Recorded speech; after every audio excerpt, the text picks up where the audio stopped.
Welcome, UCL fans, and more specifically, the Durham Druddigons fans. My name is Nintendo Fanatic 64, and I am here bringing you my own draft analysis for Season 2 of the United Championship League, specifically for the Durham Druddigons. If you do enjoy this video, please leave it a thumbs up and let me know down in the description below who you think will be the best mon that will be used during this season for the Durham Druddigons. But we're going to start off by taking a look at the Season 1 draft that the Durham Druddigons had. We have over here Mega Charizard X Azumarill Thundurus, that's Thundurus Incarnate, Cresselia, Gligar, Mienshao, Rotom-Mow, Drapion, Braviary, Miltank, Tauros, and Lantern. Now let's take a look at what he drafted for this season, where he has Clefable, Victini, Terrakion, Mega Blastoise, Crocodile, Shaman, Registeel, Druddigon, Sigalith, Stuntank, Swallow, and Zebstrika. Very interesting. Now, one thing to note as well for the Durham Druddigons, even though they were 6 and 9, they did not participate in the last 5 weeks due to personal reasons that the coach, 6-foot Hacks or Leo or whatever he wants to whatever you want to refer to him as, he had to withdraw from the UCL due to personal reasons. Those are personal to him. I do not try to go into figure out what those are, because that's all on for him for it. So it was kind of a shame, because he had the potential of making it to the playoffs, even potentially winning. So who knows what would have happened had he actually continued on in the UCL for it. And then, his Mega Charizard X was definitely one of the, had the most kills going into it up until he had to forfeit the remainder of the season. He might have even potentially been able to keep up with the, what was it, what was it that got banned? From Mega Metagross, that's what I'm trying to think of. It had, Mega Metagross had over 30 kills during the season, averaging almost 2 kills per battle. Mega Charizard X almost manages 2 kills per battle when it was brought to 10 battles and had 17 knockouts. The one thing I remember as well during watching all of the matches, that whoever faced the Durham Druddigons didn't necessarily lose because of being overly powered. It was more the stall or just the bulk of his team, with Cresselia and Miltank, as you can see, brought to those two being brought to almost more battles than any other mon on this list. They just would not die. I even remember, I think it was a week 5 or 6 battle they went up against the Tucson Terrakions. It actually came down to time. And if it weren't for the fact he went for a sacrificial move on his Cresselia, there was a potential that he could have actually won that. Because, I forget what the move was, but it's the one where the Pokemon faints and then it restores all the HP and heals the status of the next incoming Pokemon.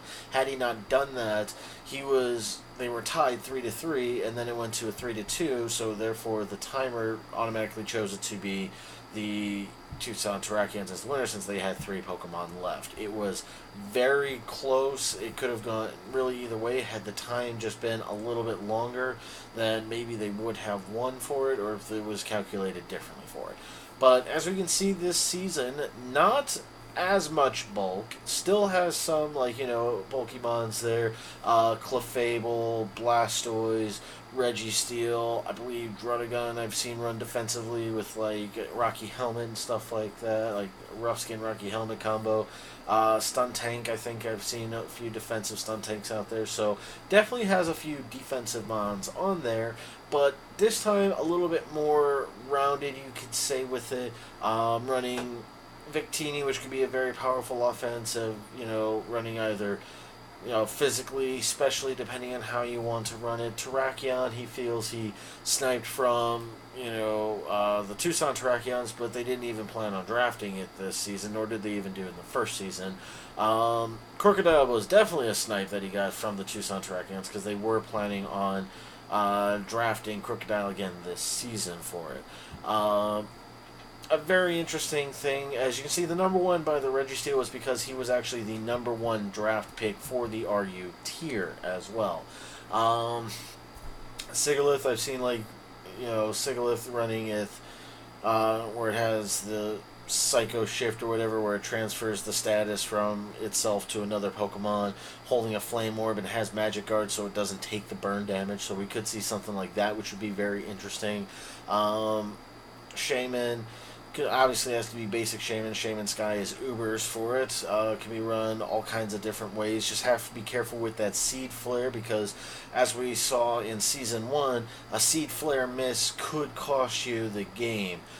This goes back to when Shaman was on the Pittsburgh Pichus, used Seed Flare against the Tucson Terrakions Crocodile, had a 100% chance to knock it out, missed, got knocked out, and was swept by Crocodile for the remainder of the match. So, has to be very careful when going with those very low inaccurate moves. When it's not even low, I think it has like 80 or 85% chance to hit, but it might as well be a 50-50 shot when they're not 100% accurate for it. Zebstrika, very unique choice to go with in NU.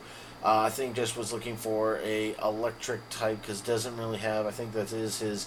Yeah, looking at it, that's his only electric type. So wanted something maybe he can run with like a Volt Switch and run U-turn on something else, like U-turn on Victini, Volt Switch on Zebstrika. So do like Volt Turn action there. Swallow, another interesting mon. With usually run with a Flame Orb Guts on there for it to really help deal a lot of damage. Stun Tank, really good for defogging purposes, so that way he doesn't have to necessarily run Rapid Spin on his Blastoise if he wanted to. I don't know, it's going to be interesting. We've seen him play very defensively in the first season.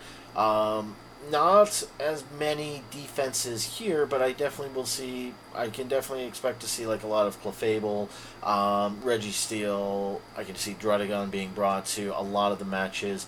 Could also definitely see like, Terrakion, Brock types usually have a lot of bulk, even though it's, weak to other things like fighting and water.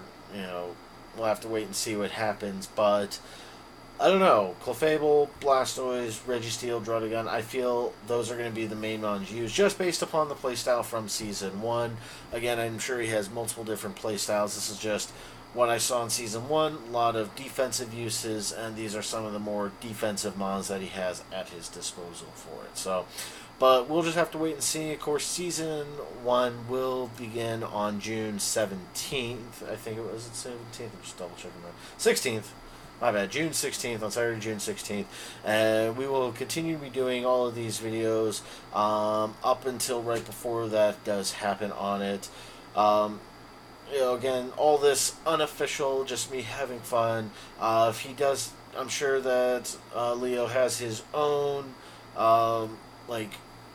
I'm pretty sure, I'm almost positive I've looked up and saw that he has done his own draft analysis and review or discussion videos, which I will have linked down in the description in addition to his channel and Twitter account. So, but thank you all very much for watching. If you do enjoy this video, like I said, leave it a thumbs up. If you want to see more videos like these with, me just talking UCL stuff and going over things, just let me know. I do try to do as many of these as I can. At least, I'll be doing reviews every week. And, if you want this to become more of an official thing, I always tell people just tweet at the UCL. Let them know you want to see me become like your news correspondent or something along those lines. But thank you all very much for watching. You all have yourselves a wonderful day. Take care and goodbye.